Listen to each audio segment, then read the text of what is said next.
ये बेसिक और easy crochet less बनाने के लिए आप सिल्क थ्रेड या नायलॉन या कॉटन कोई भी थ्रेड यूज़ कर सकते हैं। आपको क्रोशे नीडल थ्रेड के अकॉर्डिंगली लेना होगा। अगर आप सिल्क थ्रेड यूज़ कर रहे हैं तो 1 mm क्रोशे हुक लेना होगा आपको, और अगर थिक थ्रेड यूज़ कर रहे हैं कोई भी क्वालिटी का थिक थ्रेड या नायलॉन तो 1.75 या तो 2 mm का स्टील क्रोशे हुक लेना होगा।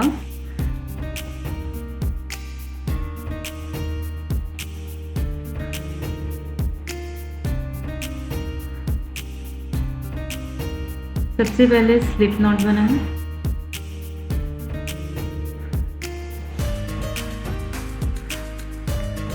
और आपके फैब्रिक पे आपको ये अटैच करना होगा।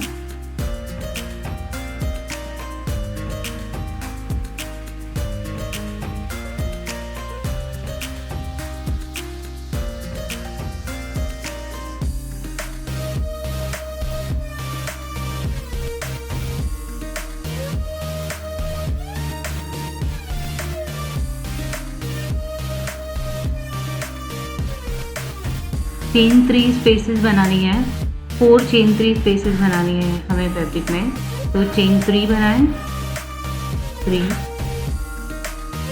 1 2 3, और फैब्रिक में जहाँ तक उसकी लेंथ है वहाँ पर जाके आपको अटैच करना है सिंगल क्रोशे के जरिए।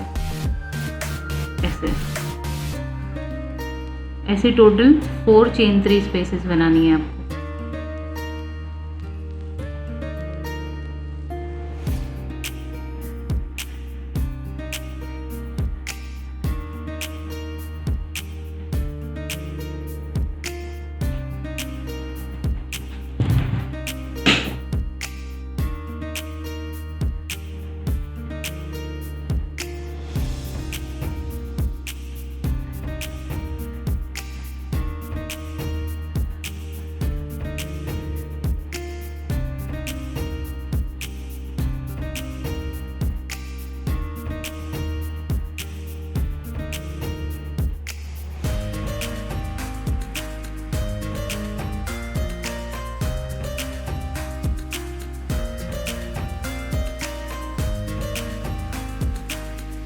One two three four chain 3 spaces के बाद हमें चेन 9 बनानी है।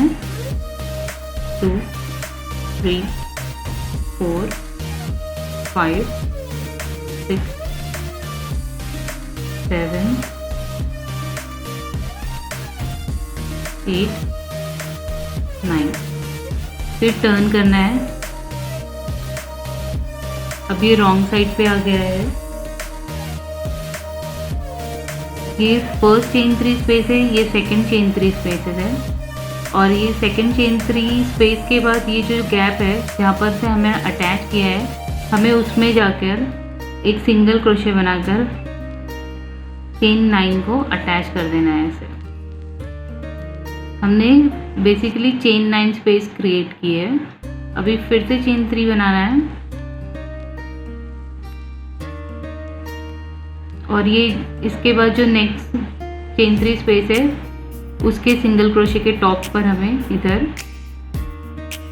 एक सिंगल क्रोशे बनाकर चेन 3 स्पेस को हमें स्टेबलाइज करना है इस तरह से। तो 2 स्पेस क्रिएट हो गई है रॉन्ग साइड पे, चेन 9 और चेन 3 के बाद हमें चेन 1 बनाना है और वर्क को टर्न करना है इस तरह से। अब डायरेक्टली हमें 1 डबल क्रोशे ये चेन 9 स्पेस में बनाना है, और चेन 3 पिकॉट बनाना है। 1 1 2 3 चेन 3 बनाकर हमें ये जो हमने अभी डबल क्रोशे बनाया है इसके अंदर जाना है, और इसके अराउंड में हमें एक सिंगल क्रोशे लेना है इस तरह। ऐसे हमें 8 to 9 टाइम बनाने हैं ये चेन 9 स्पेस के अंदर।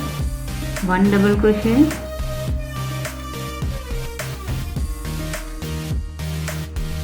चेन 3 2 और ये डबल क्रोशे के अंदर जाकर हमें सिंगल क्रोशे बनाना है।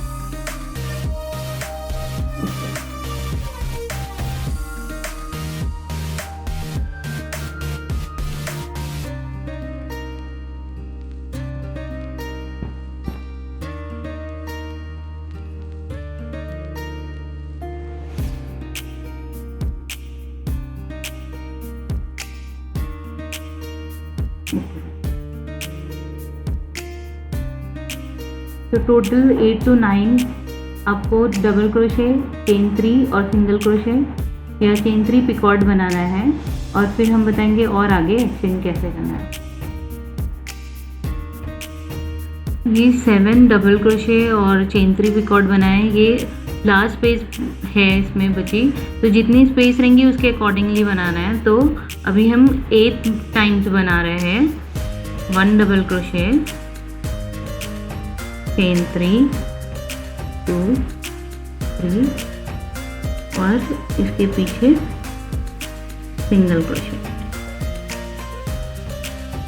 अभी इसे हमें अटैच करना है, एक 1 डबल क्रोशे बनाना है, और ये जो लास्ट है हमारा स्टिच, ये लास्ट स्टिच के अंदर जाकर हमें डबल क्रोशे बनाकर उसे अटैच करना है इस तरह से। ये बनाने के बाद हमें शेल बनाने के बाद ये जहाँ पर ये लास्ट स्टिच जा रहा है, तो फैब्रिक में हमें वहाँ पर जाके एक सिंगल क्रोशे बनाना है और इसे अच्छे से अटैच कर देना है इस तरह से। तो ये आपका एक बन गया है शेल। अभी नेक्स्ट बनाएंगे, उसके लिए सेम रिपीट करना है आपको। चेन 1, 2, 3, चेन 3 और सिंगल क्रोशे, 4 चेन 3 स्पेसेस बनानी है आपको फिर से। तो जितनी लेंथ चाहिए आपको उतनी बनाते जानी है।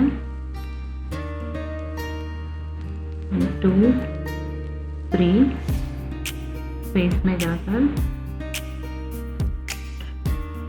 ये 2 हो गई चेन 3 स्पेसेस, ये 3rd chain 3, 1 single crochet fabric में, 1, 2, 3, ये 4th चेन 3 स्पेस बना दिए हैं इस तरह से। 1, 2, 3, 4। अभी हमें रिपीट करना है जो हमने इसके लिए बनाने के लिए रिपीट किया था। चेन 9 बनानी है। 1, 2, 3, 4, 5, 6, 7, 8, 9। हमें टर्न करना है और रॉन्ग साइड पे जाकर हमें ये फर्स्ट चेन 3 स्पेस का ये सिंगल क्रोशे छोड़ना है, सेकंड पे जाना है हमें और अटैच करना है इसे उसके टॉप पे। फिर चेन 3 बनाना है। 1, 2, 3। फिर ये जो नेक्स्ट स्पेस आएगी चेन 3, इसके ही टॉप पर, सिंगल क्रोशे के टॉप पर हमें एक सिंगल क्रोशे बनाना है और इसे अटैच करना है इस तरह से। फिर हमें चेन 1 बनाना है और टर्न करना है अपने वर्क को ऐसे राइट साइड पे। अब हम आ गए, फिर से हमें वही रिपीट करना है। 1 डबल क्रोशे,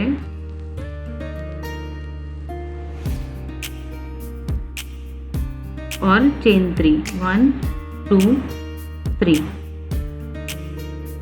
और ये जो डबल क्रोशे अभी बनाए हैं हम इसके गैप में जाकर एक सिंगल क्रोशे बनाते हैं, तो इसे चेन 3 पिकॉट कहते हैं ऐसे। तो ऐसे आपको 8 टाइम्स ये स्पेस में आपको बनाना है, सेम रिपीट करके।